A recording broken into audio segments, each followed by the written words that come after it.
Oh crap, hold on. I forgot to ask. I actually forgot to ask the question. That's not good. Sorry about that.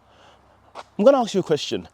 Name me a better looking car than the Cupra Formentor. I'll actually wait. Yeah, I'll wait.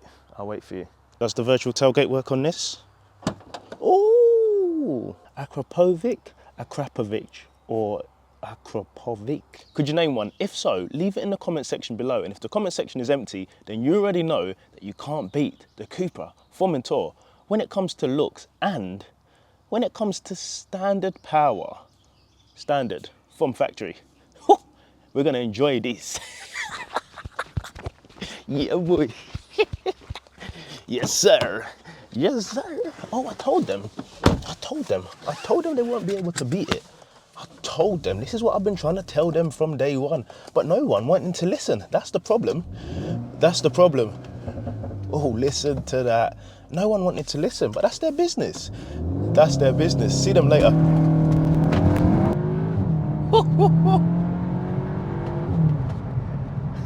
Right at the top of the rev range is a lot more poke than the standard Formentor.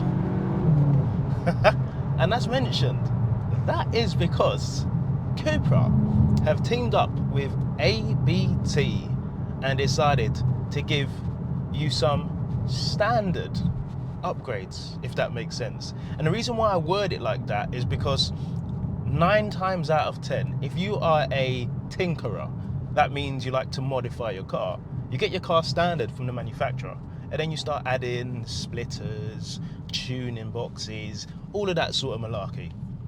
Cupra said, here, take it from factory, and here, take some warranty as well. So with the ABT package, the car now sits 20 millimeters lower, which obviously helps when pushing through these B roads. It doesn't really affect comfort, and we'll touch on that later. You also get 20-inch rims, which look absolutely amazing. I do run black wheels myself, but in hindsight, it's probably not the best color because you lose some of the details. And having washed this car a few times so far, the intricate details of these alloys make it a bit harder than usual to clean, but once clean, they look lovely. You also get these seats, and those of you that have a Cupra Formentor, or any Cupra for that matter, and have had the bucket seats, it would be hard for you to notice, but when you step in this car, the first thing you notice is the seats. They look like they should have harnesses. Forget the people in the rear, let's get some freaking TRS or some, I don't know, what's the Schroff harnesses, whack them in the back. Because these seats, not only do they feel comfortable when you're squeezed back in them, they do a very, very good job of being comfortable. So going through the drive modes, comfort, sport, Cupra, individual, off-road, and back into comfort. Now, the roads we have will always suggest having a comfort suspension, and luckily we've got dynamic chassis control, meaning you have soft, medium, and hard settings essentially for the dampers. On roads like this, you want it in comfort just to soften out and smoothen out the bumps. You don't really need it stiff because you're not going to be cornering at stupid amounts of speed. So what I tend to do is go into individual and set it up to be how I like. But while we're talking about the individual mode, it's kind of got, I don't know, it's a Jekyll and Hyde, because it's great you can do that, but you'd ideally have two. Because something I noticed is that when this thing is in comfort, it rides the road really, really well. Steering feels very, very light. However, the drive mode stays in drive, D. Now, if this wasn't a sport version of any Cupra car, it would say E, and you'd have an eco mode. Now, it does have an eco mode, but in individual, you're gonna have to change the drive to eco. And with that, you probably gain a bit more MPG. Steering feels the same because you can set that independently.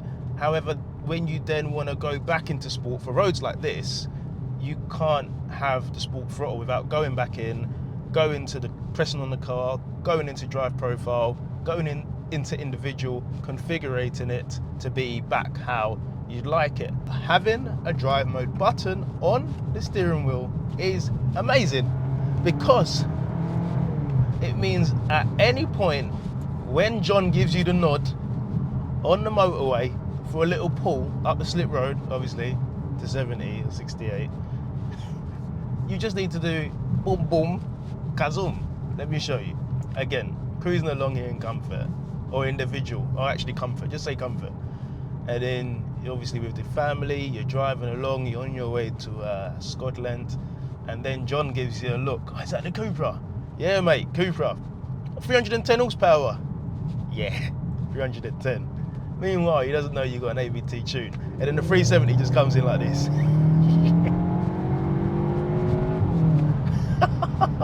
And then you slow down because you get to 70, you get to the speed limit. And then John pulls up again. It's like, gee, wind down the window, wind down the window. You wind down the window. And he's like, mate, you were rapid, mate. I was like, yeah. Super unleaded. This car, again, I spoke to my neighbour about this. It goes under the radar, and that is a huge selling point when it comes to one of these cars. You don't want the attention, not me anyway. You just want to get in and go, and when you need to go for a send, go for a send. You don't want to be stopped every 5 minutes by John Smith saying, oh, yo, send it, let's send it. Nah. Sometimes you just want to see that MPG fly up to 40, which it hasn't done, I know, 37. But we'll take that. We will take that, ladies and gentlemen. We will take it. So something I have noticed, and maybe you guys might have noticed, is that this logo is becoming quite prominent. Bearing in mind, Cupra have been around since 2018, but I think at least, oh, the Akra's making some noise. We know you're there.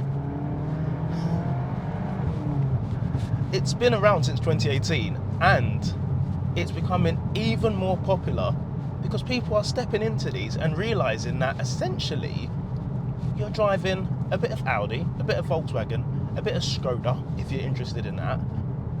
And this car is slightly on the premium side. Now, don't shoot me straight away, Tim, it's not a Mercedes. But add to the fact that it also comes with an ABT package. You better be quick, mate. You better be Linford Christie quick and get yourself one of these.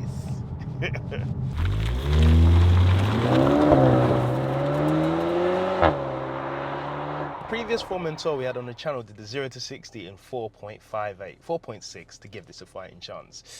Come on, ABT, what you got for me? Oh, there's a wave of power, but is it enough?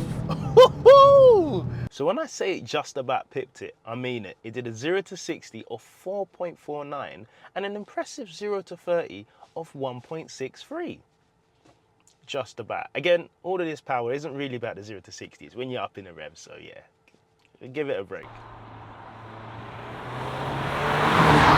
So as mentioned, these seats feel absolutely amazing. I've done just over 1,000 miles since I've had this car, and the comfort side of things just can't be beaten. I know it is a lot down to the suspension, which again is amazing, but looks, they're heated, you just can't beat it.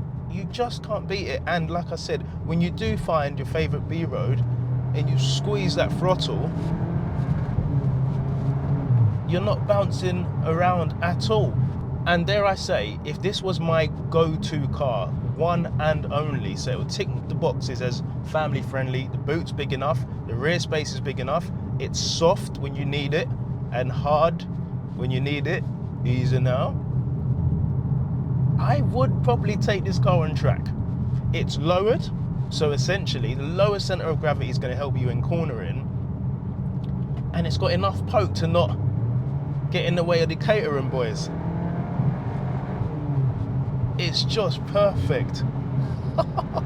Oh, little jump there.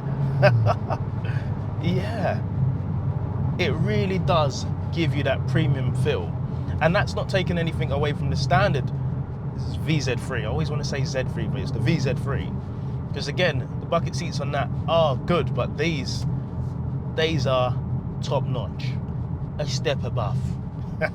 I'm knocking things back into comfort because I just want to touch on the looks. We've got to slow things down and just touch on the looks.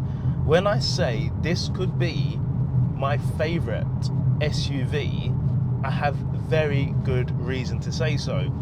MPG, like I said, 35, 37 all day, every day. If you're driving normally, not trying, just driving normally, take advantage of that E mode in the individual drive settings. But looks wise, you just can't beat it. With every car I get, I always say there is an ugly angle. Like I could look at this car in front and say, yeah, not too bad, but the rear, but this car, how everything has been made, how everything is lined up, you really just can't beat it. Now, I have banged on quite a bit about how good this car is, but it does have one part of it that I feel needs work. And again, it's something that does have a workaround, which is why, again, it is an amazing car. The infotainment system, for me, works. There's no real issue, but having jumped out of the Tiguan R's interior, where it's got separate climate controls over here, and then it has buttons along the side, which are touch, but buttons to allow you to switch from, I don't know, your media to your navigation without having to go here, there, and everywhere. That side of it does need work. And again, this model isn't brand new in terms of the setup, but hopefully when the new update comes out, they might tidy things up and make it look a bit different, and that should be the complete chicken dinner. It's got to be a chicken dinner, because no one likes lamb on a Sunday. Here's a little jump for ya. And we haven't really touched on the tuning side of things specifically, and some people might say it's a plug-in box, they're no good. Well, at the end of the day, mate, they give you a warranty, so if something goes wrong, you can just give it to them and they'll give you another one and fix it. But ABT aren't just your, I don't know, supermarket sweep tuning brand. They are established, they know what they're doing, so it's fair to say, and based off my experience, that it works. It just works. Nothing, there it is, top of the rev range. You get that extra wave of power, and it just feels great. And again, like I said, you can still get 35, north of 35 when driving normally. So don't feel like, that package isn't gonna be for me. Trust me, take it. Take the package. He said with a smile on his face. So this is what I'm saying. Just look at it from the front all the way to the rims. Again, this is the ABT package, so if you are after this setup, you're gonna have to go for it. We've got the akrapovic just in here doing bits as mentioned. The VZ3, you get quite a bit from standard. There is no pan roof, but that aside, it has everything you need. And if we just have a brief look again at these seats, that I've got to say, in Chris Eubank's words, stupendous confectionery. So if you have enjoyed the video, please smash the thumbs up button, subscribe if you're new to the channel, and I will see all of your beautiful faces in the next one. Take care and God bless.